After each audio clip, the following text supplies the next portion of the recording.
Okay, so this is question 2 on the WAEC Chemistry 2021. Now question 2AI says, state the two characteristics of a homologous series. Now these are the following characteristics of a homologous series. You can pick any two. Any two of these will earn you full marks. So you need to memorize or understand at least 3 or 4 of these just to be safe. Number 1, they share the same general formula. So this is true. They share the same general formula. For example, alkanes, their formula is CnH2n plus 2. So these are for alkanes.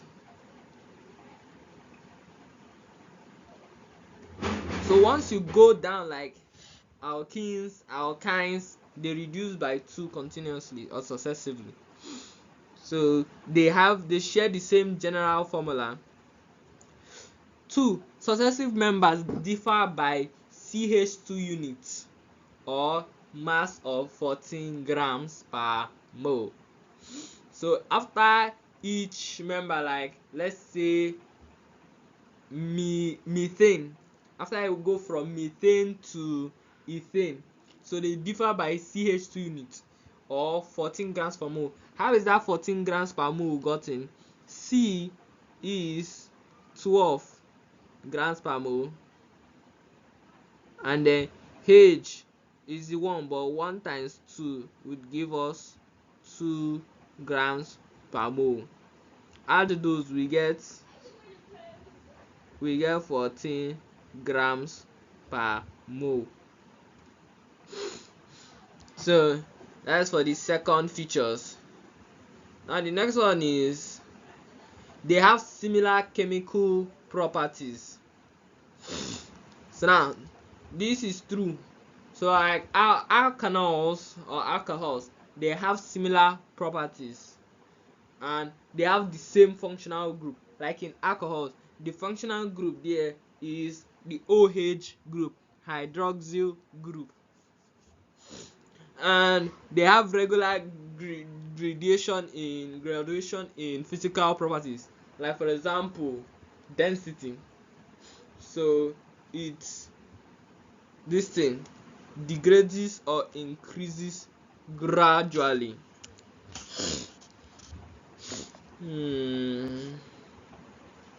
So now what's the next one? Sorry, please excuse me, I was being disturbed.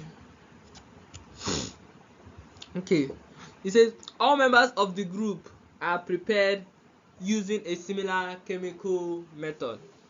So the preparation of these members are through similar chemical methods. So like for example, you know your esters, or you can refer to them as your alkanoids. Now how are they prepared? They are prepared using alkanols plus listen alkanoic acid, you can say carboxylic acid. So they are prepared using this means for all members, so they are similar. Now move on to the next question. 2AI. It says explain briefly why there are differences in the reaction of ethane and ethene. Now this is a tip. Always pair the bond type. Identify which one is saturated and which one is unsaturated. Alkanes are usually saturated because they only have single bonds, while unsaturated are ethene, ethane, because they have they don't have single bonds. And you have to identify the reaction types, substitution or addition. So now A, one, we need to explain ethene first, then go to we have to explain ethane first, then now go to ethene. Now ethane says ethane is a saturated hydrocarbon Well, how is it saturated? It contains single bonds only, so hence it mostly undergoes substitution reaction. Now, due to the single bonds from the unsaturated hydrocarbon, meaning it only contains single carbon to carbon bonds, so it undergoes substitution reaction. Why? Because it can no more add substances, so instead it can substitute to replace substances. While ethene is an unsaturated hydrocarbon that contains double carbon to carbon bonds, so hence it can undergo addition reaction. I'll move on to the next question. Right. Now, next question 2bi. It says when crystals of sodium chloride were warmed with concentrated tetraoxosulfate 6 acid H2SO4, a gas was evolved. I name the gas. Okay, so the crystals of sodium chloride are warmed, that means it's heated with H2SO4. Let's move on and see. Now, the name of the gas evolved is hydrogen chloride gas. Now, do not write it as hydrochloric acid for the gas. Acid is in aqueous form, but the gas is in gaseous form, which is hydrogen chloride. Now, we'll go on to the next question. State 2 physical properties of the gas. Now, we are going to state 2 physical properties of the hydrogen chloride gas. So now, make sure you only provide physical properties. Do not provide chemical properties or the reactions. Now, number 1, it is colorless. That means it doesn't have any color. 2, it has a pungent or choking smell. It means that when you inhale it, you feel a choking sensation. 3, it is denser than air. That means it is way denser than air, so it settles down below air. Now, for example, in a container. And 4, it fumes in moist air and is highly soluble in water. That means it can dissolve in water and it produces fumes in moist air. Now, you are going to select 2 out of this. Write a balanced chemical equation for the reaction. So we are going to write a balanced chemical equation for this reaction where sodium chloride was warmed with concentrated tetraoxosulfate 6 acid. Now, this is a tip. WAEC could deduct 1 mark if state symbols are missing in an equation that explicitly asks to show a gas evolved from a solid.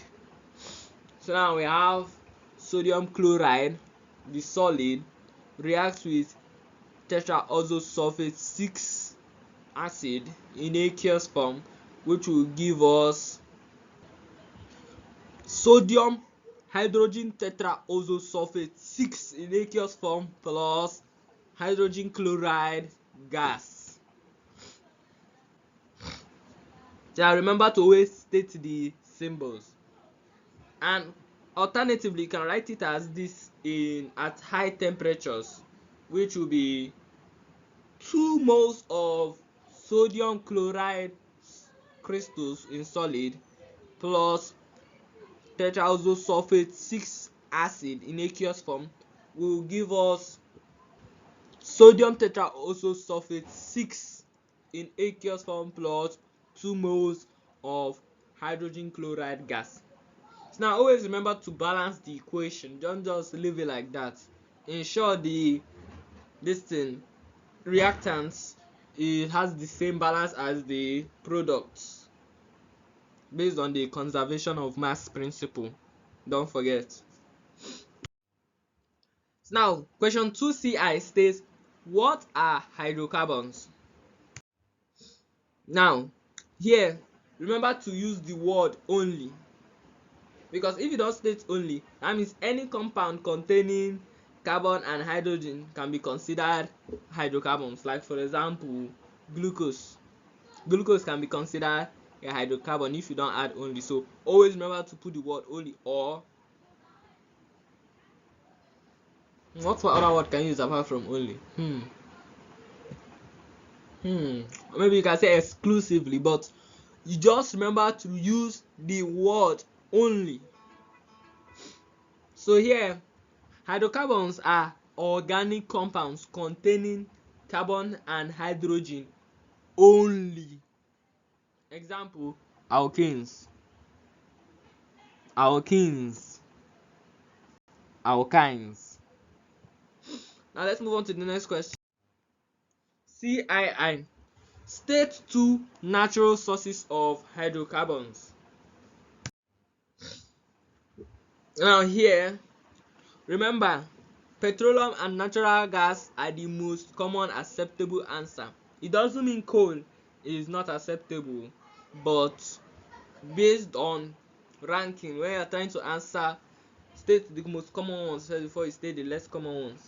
But if you can't remember like for example, you can't remember petroleum or you can't remember natural gas, it's perfectly fine to add coal.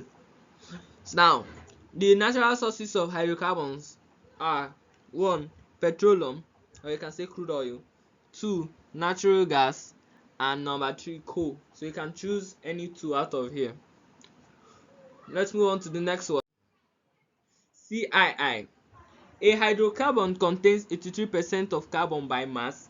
Calculate its empirical formula, where H is equal to 1 gram per mole and carbon is equal to 12 grams per mole.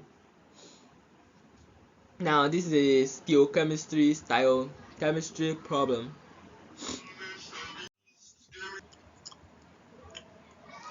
Now the percentage of carbon is 83%, while the percentage of hydrogen can be the hydrogen can be gotten by subtracting 83 from 100. So the left will be 17%. Why, you might ask? Because a hydrocarbon, remember from the previous question, contains only hydrogen and carbon. So the only elements that are present is carbon and hydrogen. So if they have given carbon, so therefore the remaining percentage is what is remaining out of subtracting it from the total, which is 100%. So once you have gotten that, you will now divide them by their atomic masses.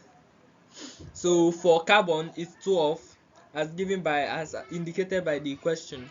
So that will give us 83 over 12, which is approximately 6.917. And for hydrogen, since it's 1, 17 over 1, which will give us 17.0. Then you now divide by the smallest. That will give you C is equal to 1, since you are dividing it by the smallest, 6.971. And then for hydrogen, it will give you 2.46. Then you approximate it. So hydrogen will now be 2.5. Then you multiply both sides by 2, which will give you carbon of 2 and hydrogen of 5. Then you can now write that as your empirical formula. So empirical formula is basically the simplified version of a molecular formula, where it is broken down into its ratios. That is a simple way to think of empirical formula. So now here's a tip: don't round 2.46 down to 2. When you get a decimal close to 0.5, you multiply the entire ratio by 2.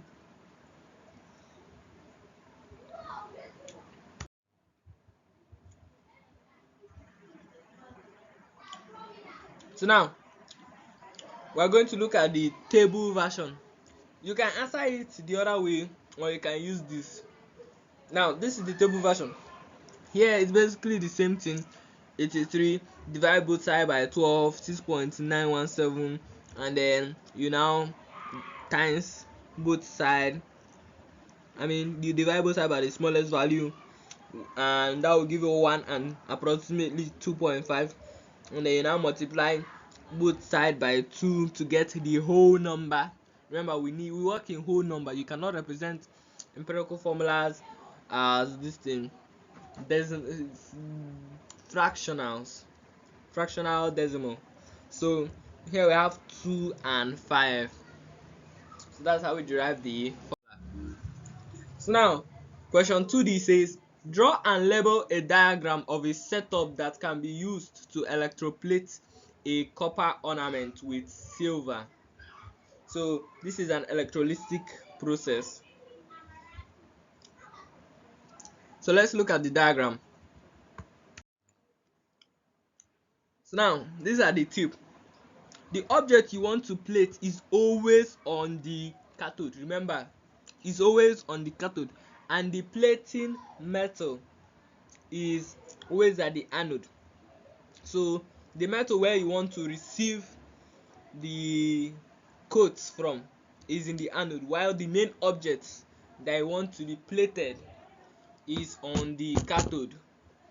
So now these are what your diagram should include. It should include the anode, which is silver Ag, that is the symbol, with metal rod.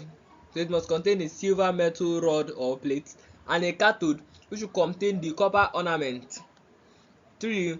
The electrolyte, which is a silver salt solution of aqueous silver trioxonitrate. 5. The circuit, which will contain a DC power source or battery in a closed circuit. So now this diagram has a switch, but it's this thing optional. So in this diagram we can see that it has this thing. Let me bring my pointer. So here's the anode, which contains a pure silver plate called the plating metal. So the ions migrate to the cathode from the anode to the cathode, which is the negative. So you see the positive ions are attracted to the cathode. So these are called cations. And the electrolyte, it's aqueous silver trioxonitrate 5. So that is what is used as the electrolyte, and it is placed in a glass beaker, and above it has a power source and an optional switch. So that's all for question 2. So in the next video we'll be looking at question 3, volumetric analysis and reactions. Bring your calculators ready because it is calculation heavy. So that is all. Bye bye. See you guys later. Don't forget to like and subscribe. I'm watching you.